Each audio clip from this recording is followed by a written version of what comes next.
अस्सलामुअलैकुम। आज साइंस ने बहुत तरक्की कर ली है, मगर इस सब के बावजूद फिर भी हम बहुत सी चीज़ों को हसरत भरी निगाहों से देखते रहते हैं, जिनमें एक सयारा है मार्स भी है।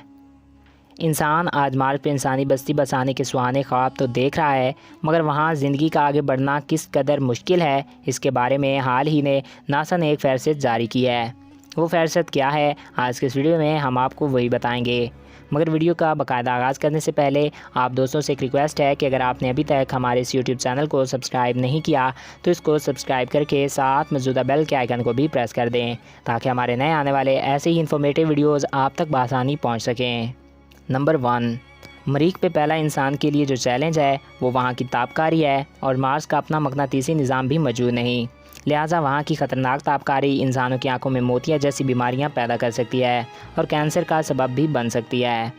नंबर 2, दूसरा ज़मीन से मार्स का फ़ासला। ज़मीन से मार्स का फ़ासला 1414 मिलियन मील है, जिसकी वजह से इंसान को मार्स तक पहुँचने के लिए काफ़ी महीने लग सकते हैं, जो कि काफ़ी मुश्किल सफ़र होगा, और यह सफ़र सबसे बड़ा चैलेंज है। इसी वजह से नासा ने हाल ही में एक ऐसी टीम की खोज की है जो काफ़ी इंटरटेनमेंट फराहम कर सके, ताकि इतने लंबे सफ़र में इंसान बोर ना हो और सफ़र को मज़ीद खुशगवार बनाया जा सके।